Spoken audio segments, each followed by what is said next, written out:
I wanted to ask you first up, what inspired you to write, direct, and act in Sergeant Will Gardner? Well, you know, initially I had a different actor to play Will Gardner. I had a different director, and I was just going to write it and turn it over. And at the 11th hour, when we had our money and our opportunity to shoot, everyone was unavailable. So, but it was actually a really wonderful thing that it meant to be, you know. And so I stepped into the shoes of directing and acting, and it's been the best experience of my life.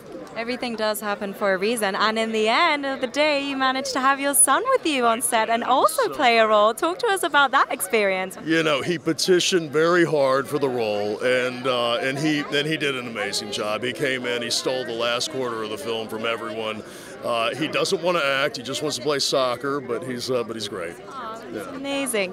The tagline reads, and I've got to read it out. Sometimes the battle follows you home. Talk to us a little bit about that message for the audience.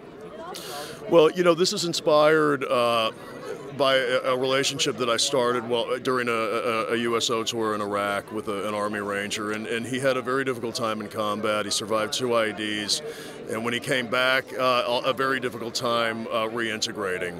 And you know, so I wanted to tell the story about these conditions that so many soldiers face. But what differentiates this movie from others is that it's a story about a soldier healing, and it's not 2 hours of watching somebody, you know, in misery. So it's I think it'll inspire soldiers to come forward. I think there's a bit of a stigma still. And you know, and the message behind the film is that it's not a show of weakness to ask for help. So there is help out there, and the charities that we're supporting do amazing things. Talk to us a little bit about the charities that you're supporting, because some of the proceeds are going towards some charities, right? Yeah, there's a charity out of Sun Valley, Idaho called Higher Ground, which uses recreational therapy and conventional therapies to assist veterans. They have a 3-year follow-up with their program, which is amazing. They also have a branch in LA, which is dealing with homeless veterans. Warrior's Heart is based out of Texas. They assist veterans and active duty service people and first responders, and the Gary Sinise Foundation. Yeah. Incredible, and it's very honorable that you're doing this, you know, committing some of the proceeds towards veterans.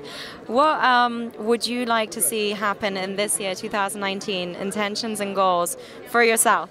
For myself? Yeah. Well, I would love to continue directing, so I have another project with my partner, Mike Haggerty, and we're gearing up to do that one. So I want to bring that one to fruition.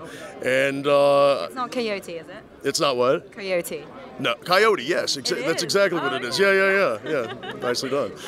Yes, it is. So we're going to shoot that, and then, you know, and hopefully knock that one out of the park.